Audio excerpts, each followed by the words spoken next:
गर्मियों का मौसम जा चुका था। ठंडी ठंडी हवाएं चल रही थीं। आसमान में काले बादल छाए हुए थे। सभी पक्षी अपने अपने घरों में आराम कर रहे थे।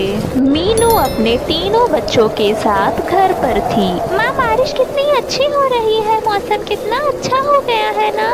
तुम बच्चों को ये मौसम बहुत पसंद आता है, पर बहुत सारे ऐसे पक्षी भी हैं जिनका इस मौसम में जीवन बहुत कठिन है। चिड़िया के सभी बच्चे ये बात सुनते हैं। गोलू को ये बात घर कर गई। हम तो इस मौसम में आराम से घर पे बैठे मजे कर रहे हैं, पर बाहर कितने पक्षी ऐसे होंगे जो इस बारिश में बहुत परेशान होंगे। माँ ने सही कहा था, मुझे उन सब की मदद करनी चाहिए।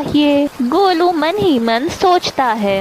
शाम होते ही गोलू कुछ खाना लेकर गरीब पक्षियों को देने जाता है, पर उस समय तो बहुत घनी बारिश हो रही थी।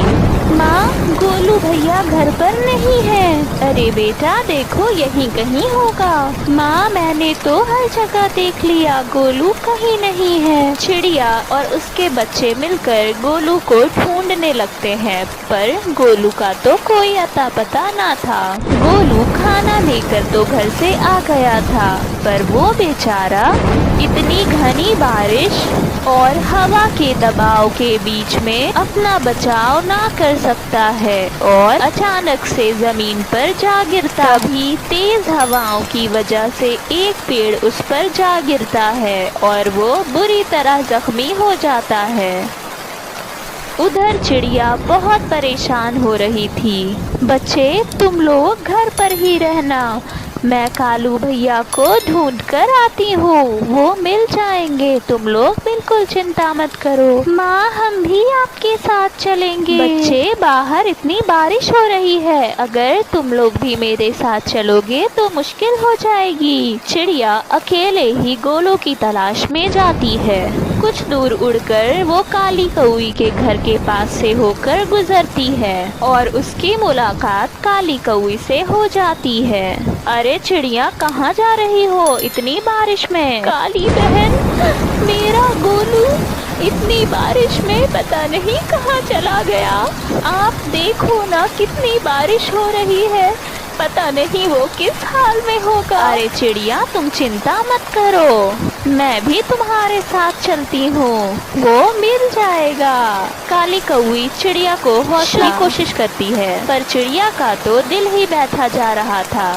फिर दोनों उड़कर गोलू की तलाश में आगे बढ़ते हैं। कालू कौवा दूसरे जंगल से वापस आ ही रहा था कि उसकी नजर गोलू पर पड़ती है। वो तो बहुत जख्मी था। अरे ये तो गोलू है, पर इसे हुआ क्या है? इतनी बारिश में ये यहाँ क्या कर रहा है? मुझे इसे घर तक पहुँचाना चाहिए। कौवा गोलू को अपनी पीठ पर उठाकर उसके घर छोड़ने जाता है। घर पर चिड़िया के दोनों बच्चे अकेले थे। कालू आवाजें लगाता है, कोई है घर पर? कोई है? दरवाजा खोलो जल्दी। हम दरवाजा नहीं खोलेंगे, हमारी मम्मी घर पर नहीं है। बेटा, जल्दी दरवाजा खोलो, बहुत जरूरी है। कालू चिल्लाता रहा, पर बच्चे डर से दरवाजा नहीं खोल रहे थे। बेटा, मैं कालू चाचा हूँ, मैं गोलू को लेकर आया हूँ, वो मुझे बाहर जख्मी मिला था, जल्दी दरवाजा खोलो। तब जाकर बच्चे दरवाजा खोलते हैं। कालू गोलू को लेकर अंदर आता है। उधर मीनू और काली दोनों गोलू की तलाश में घूम रहे थे, पर दोनों को गोलू कहीं नहीं मिला। बहन, मुझे बहुत डर लग रहा है, पता नहीं मेरे गोलू को क्या हुआ होगा। अरे चिड़िया, सब्र रखो, कुछ नहीं हुआ होगा, मिल जाएगा। मीनू और काली दोनों हार मानकर घर को लौटते हैं और वहाँ पहुँचकर दोनों देखते हैं कि कालू गोलू को लेकर घर पर पहले से ही पहुंच चुका था। मेरे बच्चे, तुम कहाँ थे? मैंने तुम्हें कहाँ कहाँ नहीं ढूंढा, तुम कहाँ चले गए थे? गोलू डरा सहमा चुपचाप खड़ा हुआ था। माँ, मैंने सोचा मैं इन गरीबों की कुछ मदद कर दूं। इतनी घनी बारिश में वो परेशान होंगे। मेरे बेटे, मदद इस तरह नहीं करते। अगर तुम्हें मदद ही करनी थी तो हमें बता कर जाना था ना, तब हम इतना परेशान नहीं होते। दोस्तों, मदद करना तो अच्छी बात है, पर हमें समय और परिस्थितियाँ देखकर ही मदद करनी चाहिए। मीनू और उसकी छोटी बहन पिंकी दोनों अपनी माँ के साथ एक जंगल में रहती थीं। जब वो दोनों बहुत छोटी थीं तभी उनके पिता की मृत्यु हो गई थी। टुनटुनी ने जैसे तैसे करके उन्हें पाल पोस कर बड़ा किया। टुनटुनी फूल उगाने की कला में बहुत माहिर थी और उसने यही कला अपनी बड़ी बेटी को भी सिखाई थी। उसने अपने दोनों बेटियों की बहुत अच्छी परवरिश की थी। वो सभी खुशी खुशी रहते थे, पर अचानक एक दिन टुनटुनी की तबीयत अचानक ख़राब हो जाती है और वो अपनी बेटियों से कहती है, बच्चियों, मुझे लगता नहीं है कि मैं अब बच पाऊंगी। ऐसा मत कहिए माँ, हमें आपकी बहुत ज़रूरत है। हम कैसे रहेंगे आपके बिना? मीनू बेटा, तुम्हें ही पिंकी का ख्याल रखना है। मुझे नहीं लगता कि अब मेरे पास ज़्यादा वक्त है। इतना कहकर टुनटुनी दम तोड़ देती है। दोनों बहनें बहुत रोती हैं, पर किसी न किसी तरह दोनों एक दूसरे को संभालती हैं। कुछ दिन बीत जाते हैं। अब तो ना ही माँ है और ना ही बाबा। पिंकी के पढ़ाई का भी समय आ गया है। अब मुझे ही कुछ न कुछ करना होगा, अगर मुझे घर चलाना है तो। पर मैं क्या कर सकती हूँ? मीनू ये सोचकर परेशान थी कि वो करेगी क्या। फिर उसे ख्याल आता है कि टुनटुनी ने उसे फूल उगाने की कला सिखाई है। अरे हाँ, माँ ने तो मुझे फूल उगाने की कला सिखाई थी। क्यों ना मैं फूल उगाकर बाज़ार में बेचूं? मीनू वैसा ही करती है। वो खूब सारे फूल उगाती है और उन्हें बाज़ार में बेचने जाती है। उसके ठीक सामने काली कौवी ने भी अपने फूलों की दुकान खोल रखी थी। वहाँ पर काली कौवी के सिवा और कोई फूल बेचने वाला ना था, इसीलिए सारे ग्राहक उसी से ज़्यादा दाम में फूल ख़रीदा करते। मीनू के वहाँ आ जाने से काली कौवी बहुत चिड़चिड़ा जाती है और मीनू से कहती है, छी छी छी, कितने गंदे फूल हैं। ये फूल तुमसे कौन ख़रीदेगा? मेरे रहते हुए तुमसे फूल कौन ख़रीदेगा? बेहतर होगा तुम यहाँ से लौट जाओ।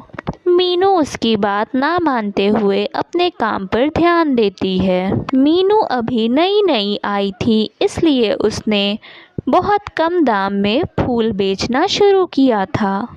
कम दाम होने की वजह से सारे ग्राहक मीनू के फूलों की तरफ आकर्षित होने लगते हैं। उसके फूल सस्ते तो थे, पर साथ ही साथ बहुत रंगीन और खुशबूदार भी थे। धीरे धीरे करके सारे ग्राहक कौवी के फूल छोड़कर मीनू के फूलों की तरफ चले आते हैं। अरे वाह, आपके फूल तो सुंदर होने के साथ साथ कितने खुशबूदार भी हैं। अच्छा, मेरे घर में शादी है और मुझे फूलों का ऑर्डर देना है। ये फूल कितने के दिए? कितने सुंदर फूल हैं, मुझे ये पैक कर देना, मैं इनके गजरे बनाकर पहनूंगी। इसी तरह मीनू के सारे फूल बिक जाते हैं और धीरे धीरे करके उसका बिजनेस बहुत बड़ा हो जाता है। एक दिन कौवी मीनू के पास आती है। मीनू, मुझे माफ़ कर दो, मैंने उस दिन तुमसे बहुत बदतमीज़ी से बात किया था। मुझे काम की बहुत ज़रूरत है, मुझे अपने यहाँ काम पर रख लो।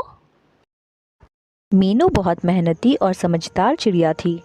बचपन से ही वो अपने माँ बाप की बेहद लाडली थी। उसका बाप एक चूड़ी वाला था। वो हमेशा उसे चूड़ियाँ बनाते हुए देखा करती और ख़ुद भी साथ साथ बनाने का प्रयास करती। वो समझदार होने के साथ साथ काफ़ी होनहार भी थी। वो हर काम बहुत जल्दी सीख जाती। बेटा, तुझे ये सब करता देख मुझे बहुत दुख होता है। काश कि मैं तेरे लिए कुछ कर सकता। आप ऐसा क्यों कहते हैं पिताजी? आप खुद को दोष मत दें। आपने मेरे लिए बहुत कुछ किया है। बेटा, तू ये सब मत किया कर। मैं तेरे लिए बहुत अच्छा लड़का लेकर आऊँगा और तेरी शादी बहुत अमीर घराने में करवाऊँगा। मेरी बिटिया वहाँ राज करेगी। पापा, मुझे आपके जैसे लड़का चाहिए। अरे तू तो पागल है। वे गरीबी में भी बेहद खुश रहा करते। एक दिन काली कौवी गोलू कबूतर के पास आती है। उसे शादी में जाने के लिए चूड़ियाँ खरीदनी थी। अरे कौवी बहन, आपका आना कैसे हुआ? इतने दिनों बाद हम मिल रहे हैं। हाँ भाई, मुझे शादी में जाना है तो मैंने सोचा क्यों ना गोलू भाई के यहाँ से ही चूड़ियाँ ले लूं। आपने बहुत अच्छा किया। मैं अभी आपको चूड़ियाँ देता हूँ। इतने में ही मीनू चाय लेकर आती है। मीनू की उम्र शादी के लायक हो गई थी। कौवी उसे देखकर बोलती है, अरे मीनू, तू तो इतनी बड़ी हो गई है। गोलू भाई, आपने इसके लिए कोई रिश्ता विश्ता देखा है या नहीं? हाँ बहन, एक दो रिश्ते आए हैं, पर मैं अपनी बिटिया की बहुत अच्छे से शादी करना चाहता हूँ, इसलिए मैं इसके लिए बहुत अच्छा रिश्ता देख रहा हूँ। इतने में कौवी बोलती है, गोलू भाई, मेरे नज़र में एक रिश्ता है। मेरा बेटा तोलू, वो अभी अभी इंजीनियर बन के आया है। उसका बहुत बड़ा कारोबार भी है। अरे काली बहन, आपने तो मुझे शर्मिंदा ही कर दिया। ये तो मेरा सौभाग्य है। आपका एहसान है मेरे ऊपर। फिर मीनू और तोलू की शादी हो जाती है। शादी के बाद मीनू ससुराल जाती है। तोलू, ये देख, कितनी खूबसूरत और अच्छी बीवी लेकर आई हूँ तेरे लिए। माँ, किससे शादी कर दी आपने मेरी? मैं इतना पढ़ा लिखा हूँ और ये इतनी गवार से शादी कर दी आपने मेरी। बेटा, ऐसे नहीं कहते, ये बहुत अच्छी है। तू कुछ दिन गुजर जाने दे, तुझे भी ये अच्छी लगने लगेगी। तोलू गुस्से से वहाँ से चला जाता है। ये सब सुनकर मीनू रोने लगती है। माँ जी, मेरी शादी इनसे हो गई तो इसमें मेरी क्या गलती है? नहीं बेटा, तोलू थोड़ा गुस्से वाला है। धीरे धीरे सब ठीक हो जाएगा। कुछ दिन बीतते हैं। तोलू का रवैया मीनू के प्रति वैसा का वैसा ही रहता है। मीनू कुछ भी करती उसमें उसे गुस्सा ही आता। फिर वो उसे मारना पीटना भी शुरू कर देता है। कौवी ये सब देखकर मीनू से कहती है, मीनू बेटा, मुझे नहीं पता था तोलू इस तरह से निकल जाएगा। उसे मैंने बाहर पढ़ने भेजा था। अपने पिता के बगैर चिड़चिड़ा हो गया है। सही गलत की पहचान ही नहीं है। तू चिंता मत कर, सब ठीक हो जाएगा। माँ जी, मैंने तो कभी किसी का बुरा नहीं किया। मैंने तो हमेशा इस घर को अपना ही घर समझा। फिर ये मेरे साथ ऐसा क्यों करते हैं? नहीं बेटा, अब ठीक हो जाएगा। तू ऐसा कर, कुछ काम शुरू कर दे, उससे तेरा भी मन लगेगा, तेरा दिल भी बहल जाएगा। पर माँ, मैं तो पढ़ी लिखी भी नहीं हूँ, मैं क्या करूँ? मुझे कुछ भी नहीं आता। मैंने तो अपने घर में बस चूड़ियाँ बनाते हुए ही देखा है पिताजी को। उसके सिवा तो मुझे कुछ भी नहीं आता। बेटा, तू चिंता मत कर। आजकल तो एक से एक चूड़ियाँ बनाने वाले इतने पैसे कमाते हैं। ऐसा कर, चूड़ियाँ बनाना शुरू कर दे और उसे जाकर बाजार में बेच। हाँ माँ जी, आप सही कह रही हैं। मैं कल से ही शुरू कर देती हूँ। अगली सुबह मीनू दुकान पे जाकर बैठ जाती है चूड़ियाँ लेकर। आसपास के लोग उसे देखकर मजाक उड़ाना शुरू कर देते हैं। अरे देखो तो, ये गरीब चूड़ी वाली पढ़ी लिखी तो है नहीं, चूड़ियाँ लेकर बैठ गई है बेचने को। एक ग्राहक उसकी दुकान पर आता है। ये चूड़ियाँ कैसे दी? 20 रुपए की है। क्या बस 20 रुपए की? इस मोहल्ले में तो सारी दुकानें 30 रुपए में दे रही हैं, कि तो बहुत सस्ती है। अच्छा एक काम करो, 20 रुपए के 2 दर्जन दे दो। मीनू उसे झटपट पैक करके दे देती है। आसपास सभी लोग ये देख रहे थे। सबको मीनू के दाम बहुत अच्छे लगते हैं। फिर उसकी दुकान में लंबी लाइन लग जाती है और देखते ही देखते सारी चूड़ियाँ बिक जाती हैं। धीरे धीरे मीनू के चेहरे पे खुशी चमकने लगती है। माँ जी ने सही कहा था, किसी का काम भी छोटा बड़ा नहीं होता। आज मैंने चूड़ियाँ बेचकर इतने पैसे कमा लिए। अगर रोज मेरी चूड़ियाँ इसी तरह बिकेंगी तो मैं भी काबिल बन जाऊंगी। कालू कौआ अपनी पत्नी के लिए बाजार से नई नई सिलाई मशीन लेकर आता है। ये क्या लेकर आए हो? मैं तुम्हें सिलाई करने वाली दर्जी दिखती हूँ क्या? सिलाई कर कर के मेरे हाथ पाँव खराब हो जाएंगे। ये फालतू की चीज़ ना ही लेकर आया करो तो बेहतर है। तुम पागल हो काली, ये चीज़ बाज़ार में बहुत बिक रही है, लोग इससे बहुत कमा रहे हैं। हम अच्छे अच्छे कपड़े सिलेंगे और उन्हें बाज़ार में बेच कर आएंगे और खूब पैसे कमाएंगे। तुम ही कर लेना सिलाई, मुझसे नहीं होती है सिलाई विलाई। कुछ दिन बाद, ओफो, ये सिलाई मशीन कब से यहीं पर रखी हुई है, पूरे घर का जगह छेक लिया है इसने। एक काम करती हूँ, इसे उठाकर बाहर फेंक देती हूँ, मेरे तो किसी काम की नहीं। और फिर काली कौवी उसे ले जाकर बाहर फेंक देती है। पड़ोस की मीनू चिड़िया की नज़र उस फेंकी हुई मशीन पर पड़ती है। वो जाकर काली कौवी से पूछती है, बहन, ये बाहर सिलाई मशीन किसकी फेंकी हुई है? क्या वो आपकी है?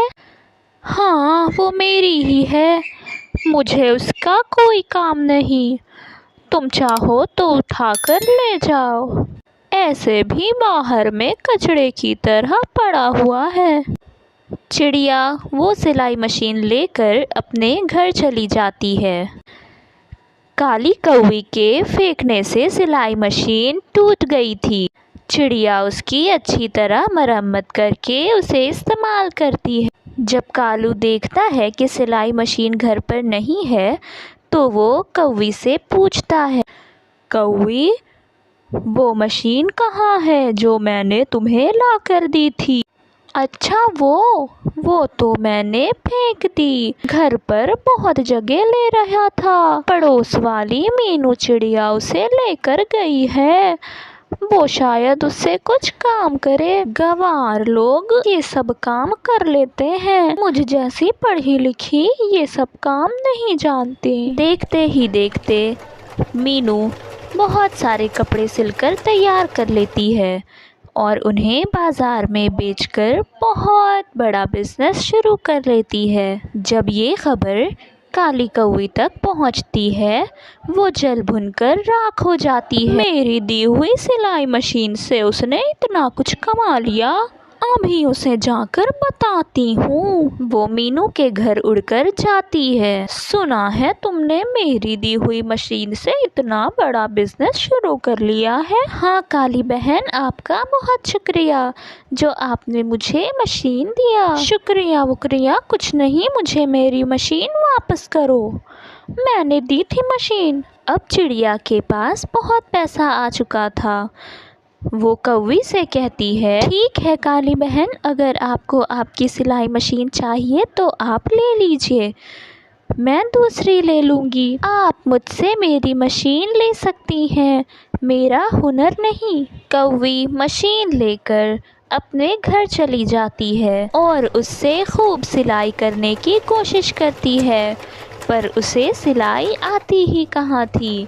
इस तरह चिड़िया अपने हुनर के साथ आगे बढ़ती है और काली कौवी बस चलती ही रहती है। इस कहानी से हमें ये सीख मिलती है कि हमें किसी काम को छोटा या बड़ा नहीं समझना चाहिए। मेहनत करने वाले लोग मेहनत करके आगे बढ़ ही जाते हैं।